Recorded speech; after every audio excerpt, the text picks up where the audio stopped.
Someone sent me an email recently and opened with a sort of apology, like, hey, look, I know you're busy. Sorry if I'm writing to you and imposing on your time, you're busy. And I wrote back and said, I'm not busy. And moreover, I think it's a really important discipline to have as an adult to be aware of when you're not busy, precisely so that you make more productive use of your time. And conversely, a lot of people get the fixed notion in their minds that being busy is a virtue, and they complain that they're busy all the time, and they protest to others that they're busy all the time. They make a conspicuous display of their busyness all the time because they think being busy is a virtue in itself. And the result is you're not actually using your time as effectively as you could, and you're definitely not being as generous and welcoming to others as you could because you're pretending to be busy when you're really not. Now, there's something similar that sets in with many other virtues we may get attached to, like the notion that learning a language is a virtue in and of itself. The notion that learning many languages makes you sophisticated, makes you cosmopolitan. Learning a language and learning history are two very different things. Learning a language and learning politics are two different things. Learning a language and learning tact, sophistication in that sense, are two very different things. Learning a language is completely different from learning the kind of customs and manners of a particular country or people. Learning their culture in a way that lets you express yourself in a way that's even politically sensitive, let alone sophisticated. Learning a language, I've been arguing, is not a virtue in and of itself. And a lot of people get stuck on this notion that it's virtuous. And then the most extreme examples here on the internet are people who commit to learning 12 languages. I saw another example of that where it was exactly 12. I found 2 different female YouTubers who are learning 12 languages concurrently. Why the number 12? I don't know. Get to a full dozen and then stop. But my point is here not to just talk about diminishing returns. We have this idiom in English, the point of diminishing returns. That I think everyone would agree on. Nobody is really going to seriously protest that you shouldn't stop at 8 languages. You should keep going to. And, before I used the example of lifting 200 pounds at the gym versus lifting 270 pounds. That doesn't mean the same logic applies to lifting 500 pounds. At that point, you're making a sacrifice that's really going to destroy your life. But I really want to talk about the matter in principle. Why would it be virtuous? Why would it make you a better person to learn even 1 language or 2? So I got a message from a viewer here, and he writes, what makes you want to learn new languages in the first place? This is Alex, by the way, supporter of the channel. With Greek, for example, specifically, when basically enough is enough with a language, I would think someone like you might prefer to get into depth in one language instead of dealing superficially with several different languages. He goes on to say, I ask you because you mentioned the temptation to learn it and you have the book. You mentioned the cost, but what is the reward for you? Is it mostly the sense of humility you mentioned in the video? Okay, so I think humility is the simplest one to deal with. We can deal with it kind of right away here at the beginning. For a white person living in genocidal Canada, it takes humility to learn Cree. It takes humility to learn Ojibwe. It takes humility to learn Mohawk. If you're a white person living in the southern United States, it takes humility to learn Navajo. So there are some contexts where the sense of humility is really significant. Now, conversely, I don't really know if most people think of it as humility. If you are a Mexican immigrant to Canada, is it humility to then learn English? It probably doesn't have the same significance. And I think the other combinations are kind of points along a spectrum where there's some role for humility, but it may not be what you think it is. Now, again, one of the reasons why I'm being so skeptical about this is I met white men in Thailand who were on a huge ego trip because they'd learned to speak incredibly poor fragments of the Thai language in a broken and incorrect and incoherent way. But they got laid. Women slept with them.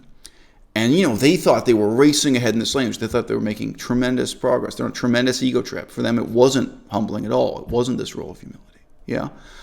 And in a very different context, when you look at Buddhism or Hinduism, people learning sacred languages like Pali, sacred languages like Sanskrit, there are really strange ego trips that people are on when they can't put together the sentence, the man walked to the well to get some water, where really they have incredibly rudimentary ability in these languages, but they think they're unlocking the sacred secrets of 2,000 years of philosophy and religion and so on. So, look, and you know what? You can even find people who are on ego trip with French or Irish Gaelic.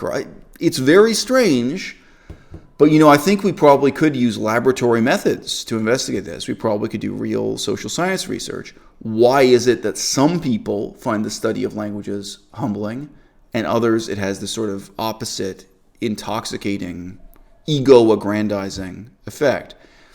And I think to a large extent, it would be the people who live in self-selected blindness to their own ignorance. It is humbling, for example, to learn Cambodian if you're aware that you're constantly saying everything wrong. When I spoke Cambodian, I would really make the effort to speak with great precision, with great accuracy. I was really aware when I was misspeaking.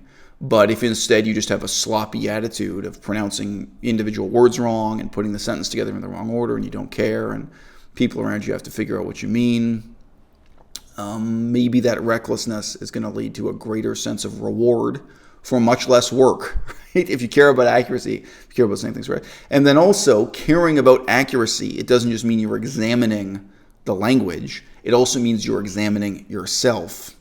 And you have that, I think, ineluctably humbling experience of realizing how limited your capacity is to catch up with a 5-year-old child. You might work very hard as an adult for 10 years to catch up with the level of fluency a 5-year-old child has, especially when you're talking about a really hard language like this, something that's very far removed from your mother tongue, something like Cambodian, Japanese, so on and so forth. Okay, babe, you had something, my girlfriend's here off camera, you had something to say on this topic, I think, connected to humility in learning languages. Yeah, and the more that you say, the more I think, yeah, you're right, I can relate to that.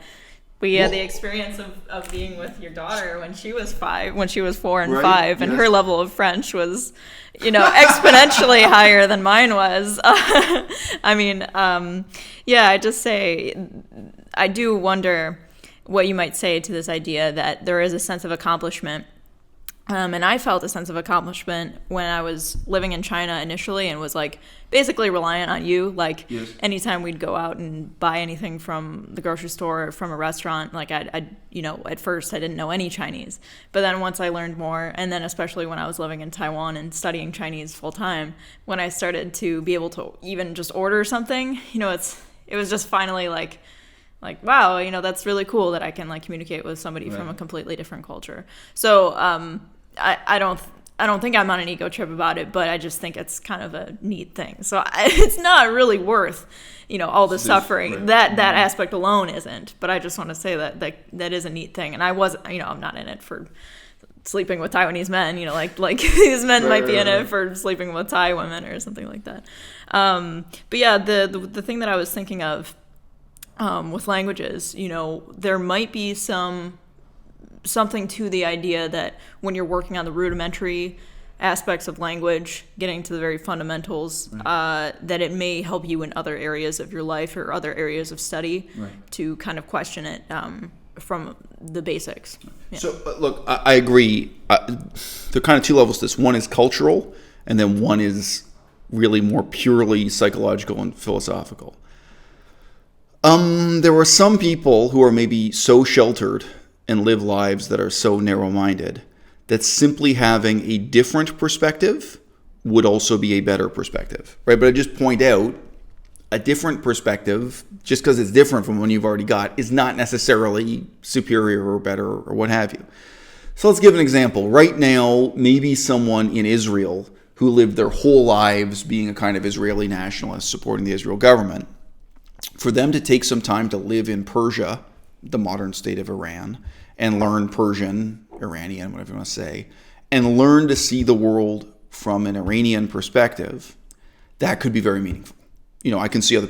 However, it's just another perspective. It's just a different perspective. It's not a better perspective. It's bettering you as a person only in as much as you've taken on a kind of narrow, brittle, individual perspective that excludes that other perspective. There's something you haven't even thought of. Now, I'm going to say for myself, I'm not boasting. I do not think I would benefit from living in Iran and taking on the Iranian perspective in any way whatsoever. Now, I'm 41 years old. I've had a lot of travel. I have a very cosmopolitan. I already have learned several languages, as has been mentioned, and lived in many different cultures. So that's kind of, again, relative to the individual. Now, I mean, you can still generalize about it. It doesn't mean there are no generalizations made there. I mean, maybe someone who grew up in Kansas in the United States and who's only spoken English their whole life and only has a kind of American view of the world, maybe even just learning French and learning to see the world in a French way could have a positive impact. Maybe learning Chinese and seeing the world through a Chinese perspective a little bit could have a positive impact. Maybe. But again, if we were actually using social science methods here, we'd have to also measure and count when it has a negative effect. And I've met white men who went to China and learned a little bit of Chinese and slept with some local women, and a lot of them, started drinking the local alcohol and stuff. And I can look at them and say, wow, learning Chinese had a really negative effect on your life. And it certainly wasn't humbling. They found it empowering. They got on an ego trip. They go to this other country. And it's even worth questioning. Do they really feel that they've gained a Chinese perspective? Or do they just feel like they're on an ego trip because they came to China and they got to impose the superiority of their American view of the world? Do they just go around China and think, oh, none of these Chinese people appreciate democracy and freedom and what really happened during World War II the way I do? The white middle-aged ego is very often linked to memories of World War II. The supposed superiority of your historical knowledge of World War II, and lecturing your teenage Asian girlfriend about how much more you know about World War II than she does. Seen this in Thailand, seen it in China, seen it in a lot of places. But anyway, it's also true. Each one of these countries has its own kind of propaganda version of World War II. So even in Japan, if you have a Japanese girlfriend, even if you have a 40-year-old Japanese girlfriend, probably. So there's a reason why that particular history I'm mentioning here as a kind of touchstone. So no, it's not necessarily humbling. That's the kind of comparative cultural anthropology side. And look, let's keep it all the way real. If you're talking about learning a language that was never written, like a language that was never associated with a massive urban civilization, a language that maybe stayed in the Stone Ages, so to speak, something like that, then I think there's probably a sense in which nobody looks at this as taking on a superior perspective. It's just a different perspective. So, anthropologists, like my ex-wife, she was an anthropologist that learned a language that had no written history, that was basically associated with a kind of Stone Age tribal people or Bronze Age, that lived at a very low level of technology and so on, in the jungle, etc. So if you go out and learn that language, what does that affect on you? So, wow. Maybe. But so the other side of what you're saying, I don't know if I want to say more about it, that I think is more purely philosophical and psychological is, okay, isn't there something positive to be said about going back to basics, about looking at the rudiments of thought and how thoughts are formed in language and this kind of thing? Do you want to say another word about that? Well, I'm curious what you have to say. Right. It's fine. But look,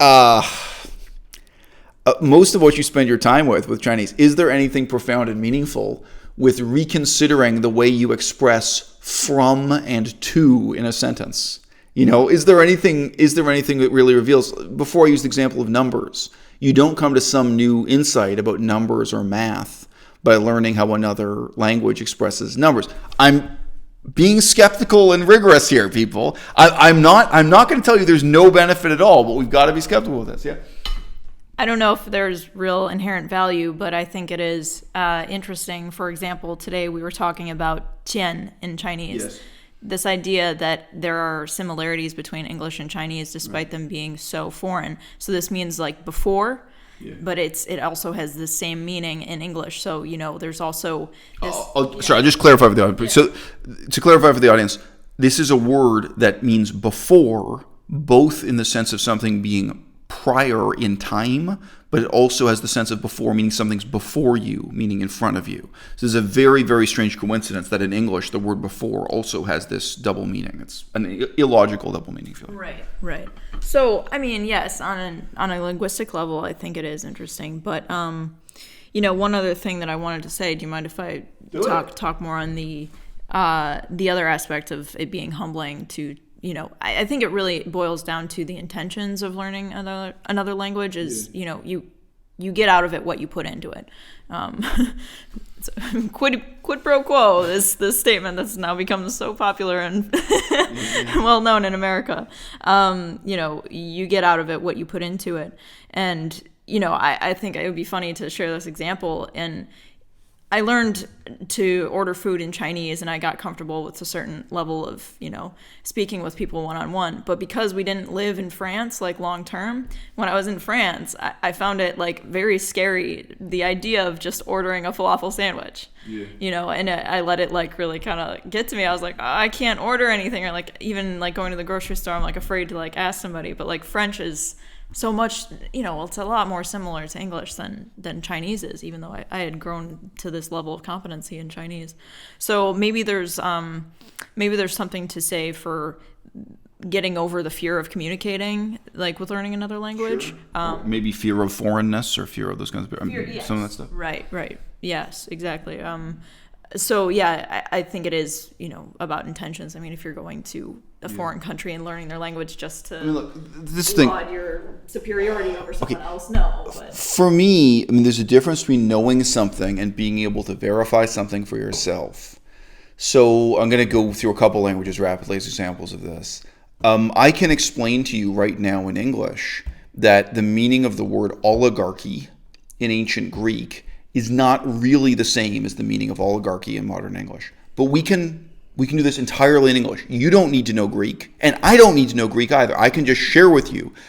So when you're reading Aristotle and what Aristotle says about oligarchy, you really have to keep in mind it doesn't mean the same thing we mean now by oligarchy, okay? Now, even the word king, it does not mean in ancient Athens and ancient Greek at all what it means today in English. It's really very important to understand the difference between the meaning of king then and king now. One that's very well known is tyrant.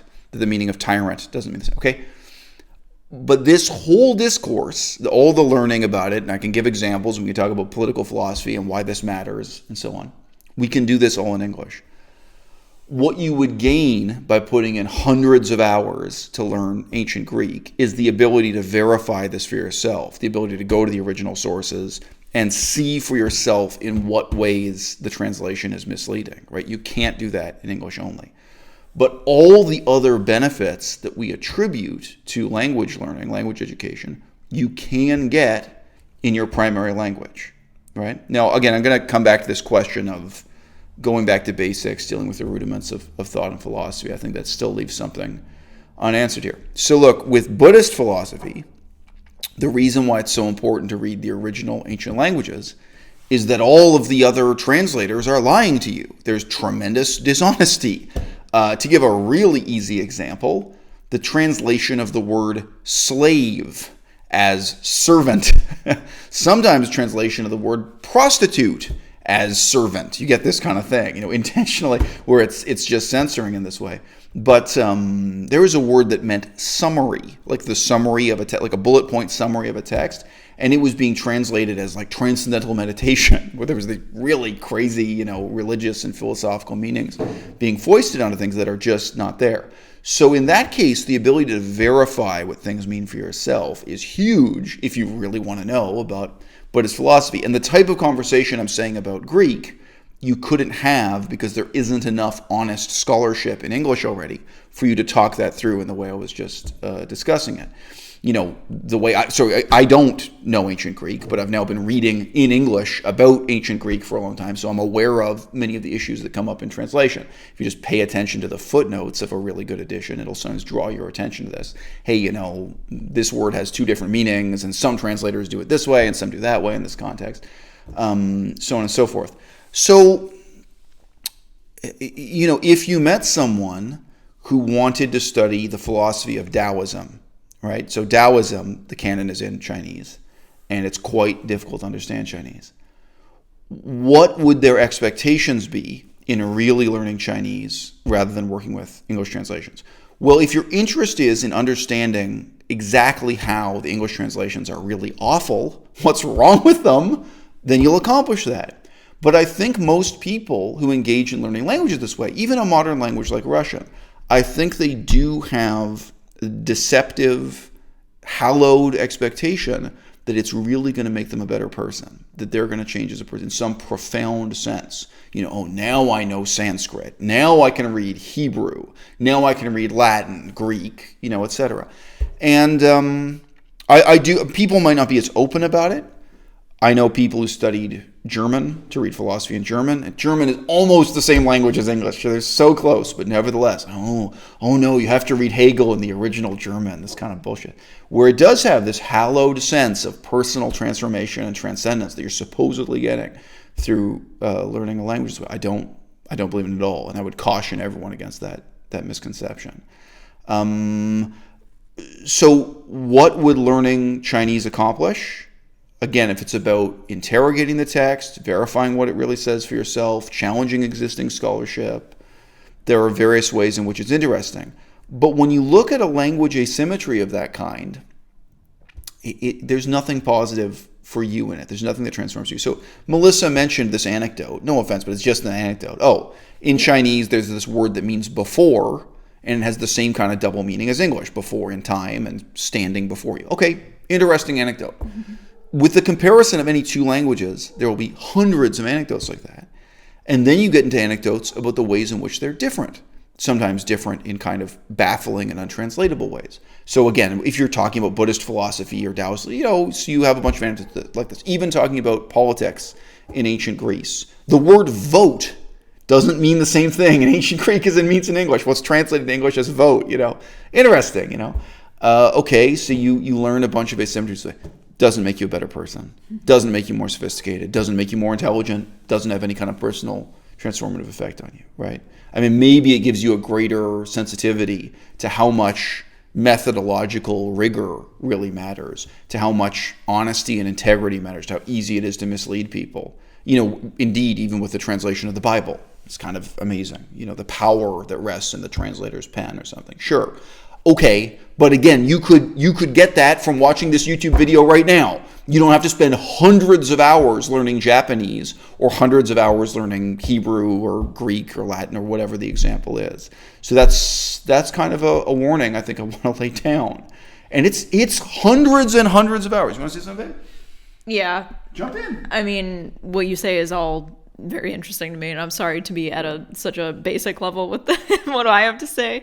I mean, I think you've got a lot more experience learning languages, but I guess one thing I can say is there's nothing quite like the feeling of stupidity when you are learning a new language and trying to communicate at such a rudimentary level. Like recently, I was speaking. It's like a second childhood, as I've been implying. Yes. You have to regress to a childish state. I was speaking with a native Chinese speaker in my hometown, and I was like, I just had to say in Chinese, I'm sorry, I speak like a baby in Chinese, but it's I think there's something useful about it. There's something that maybe that does make you a better person, accepting that you, rather than thinking that, Well, look, so there were several translation controversies in Buddhist philosophy that I took a stand on, where I said, look, what everyone thinks this means in English is 100% wrong. I mean, one of the simplest ones was the Buddha is black. That in the text it says the Buddha the color of his skin is black, not brown, not dark tan. It says black. But there were people still now on the internet who claimed the guy had blonde hair and white skin. It's no, if you actually read the text, there's nothing ambiguous about it. Black, and so that's one of the most obvious. But also controversies about passages on translation passages on transcendental meditation being totally mistranslated and so on. It is true that when I talked about those controversies with people who had never done work on a language, they found it inconceivable. And I mean that in the strictest sense. They could not imagine that it was possible that this translation was lying to them, right? Yeah. Whereas for someone like me, I can imagine it. And we've been talking a lot lately about how my past experience with Buddhist scholarship really helps me to think more incisively and analytically about Greek philosophy. So, I'm able to look at the kind of excuses and rationalizations that Western interpreters of Plato and Aristotle have. And I'm able to say, look, this is where the evidence of the text stops, and then this is where the excuses made by the modern readers starts. I'm aware of that gap much more dynamically because of my work on other languages Yeah, without even getting into learning ancient Greek. Yep. Yeah, and I noticed this too. Earlier this summer, I was starting to read the Bible, Yes, and I was getting it's a great into example. just the first chapter. Right. There's so much of it that, Right. if you Right. actually got to the original translation, or the series of translation. I want to double down on this two ways. So when Melissa was reading the Bible, it's true I know the Bible a little bit better than her, but it's also just because I have this training. So when I'm reading the same passage of the Bible, I'm finding like 10 things wrong with it, like 10 red flags. And I'm saying to Melissa, okay, do you notice this? Do you notice this? Do you notice this? I'm finding problems in the text. They're not really problems with the translation. They're problems in the actual source material. And Melissa's not seeing that. Melissa's just reading it like, this is kind of confusing. It's kind of hard to follow, right? So that's interesting. That reflects the kind of, I guess you could call it philological training, but the language based. That's true. But also, when we were just reading in English, Melissa had a simple guidebook text to the history of Greece here, and every page I was finding things wrong with it, finding errors. And in many cases, the errors it wasn't that I had other factual knowledge of the history of Greece. Some cases it was. It's like I knew outside facts.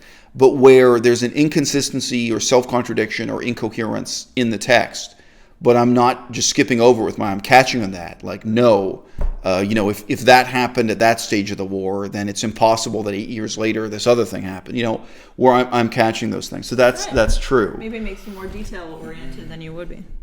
Or maybe the person who is detail-oriented is Right. maybe attracted to learning languages. But, Right. Well, but that's no. just what I was going to say. I mean, like saying it's humbling, I think you've got to be able to go out and actually look at it on a social science basis and say, well, for whom is it humbling and for whom is it an ego trip? Because for some it's one, for some it's the other. That's right. Yeah. Yeah, no, I do think that's, especially learning Chinese, if you just miss one character in a sentence when somebody's speaking to you, if you don't know one character, or if you don't know one word, it's like you don't get the sentence at all. Being able to this listening comprehension, reading comprehension in another language maybe enhances even your understanding of your native language, or like your appreciation for your native language. Definitely your awareness of the distinctive features of that. So I think it's implicit in the point I made in the earlier video, implicit in the point that language is not just a way of communicating, but is a way of thinking, is that there's some value in trying out different ways of thinking. However, I don't think it's the value people are expecting or hoping for or yearning for, And I also have to insist, different doesn't mean better, right? Like, it's true. I mean, in some other language, the way that time is expressed is a little bit different. The way that emotions are expressed is different. That's always something people find charming about Laotian and Thai, those languages. Like, the blackness of my heart and this stuff. You get these kind of different ways. It's not that surprising of expressing emotions. And you know what? Even things like racism and nationalism are expressed differently. And that is interesting. I mean, when I was in Laos, a lot of what I was learning about the ways in which other nationalities are racist against Lao people and the way in which they're racist against everyone, including people within their own country. It's interesting. I admit it. There's some value to that. And, many times I've spoken to people who are more or less racists in the Western world. And one of the ways to challenge them or deprogram them is just to really say to them, like, have you ever thought about the fact that, like, people in Thailand hate people from Cambodia? Like, let's talk about some other examples here. Have you thought about the people from the lowlands in Laos are racist against people from the highlands? Like, have you thought about some situations where you don't have any personal attachment to this? Seeing the world in a different way, thinking the world in a different way, isn't thinking or seeing in a better way. And I think that's part of what made learning Latin so mystical for Europeans for such a long time. You were living in your dead-end job in Scotland, and then you started learning Latin, and learning Latin would give you a world of different concepts, different words, different ways of thinking, different ways of expressing yourself, different ideas and different ways of expressing ideas. But different doesn't mean better, and doesn't mean you couldn't arrive at those things without learning Latin, so on and so forth. It was just, and now obviously for many of those people, they were actually reading the Bible in Latin, they were reading Cicero in Latin, they were reading political philosophy in Latin, and probably they wouldn't have been reading any of those things in English. It exposed you to a different set of ideas. Okay.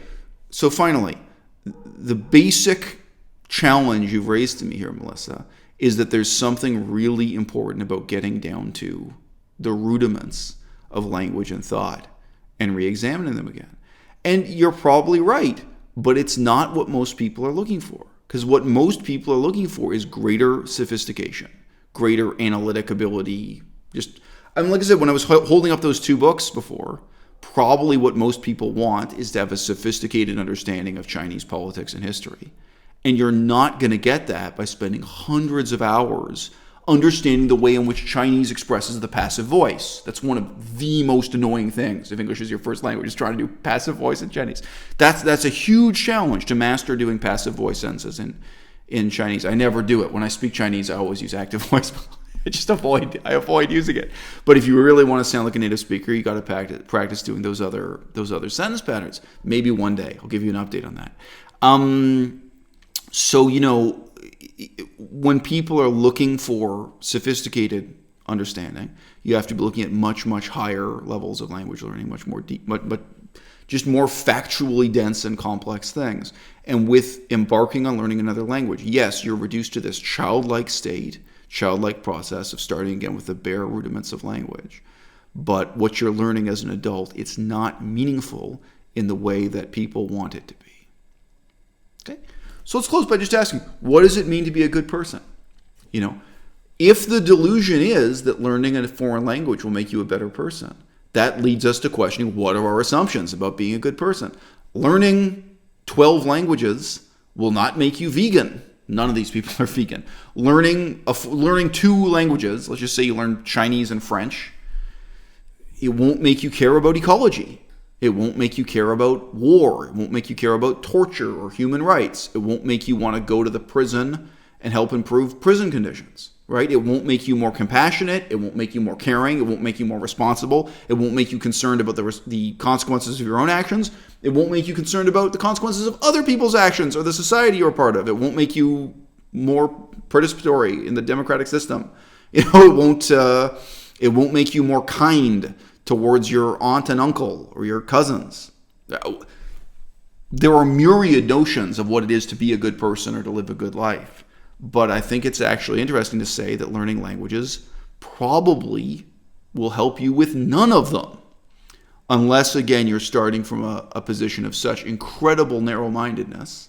Like maybe the person who lived their whole life in Israel as a kind of Zionist nationalist, who then goes and spends some time in Iran and is like, whoa, there's another way of seeing the world. Unless you're starting from such a narrow and brittle position that learning a language brings about this kind of ethical transformation. Maybe that does make them more compassionate, Maybe for a white American who's racist against black people in America, maybe if they go to Africa and learn any particular black language, let's say it's Swahili, and live among black people in Africa in an all-black environment speaking that language, maybe when they go back to America, that'll make them less racist. But I can only say maybe, because I've got to tell you something. I knew a white guy. I knew one white guy. He was blonde and white. He went to Africa. He learned African languages. He had also lived in Brazil.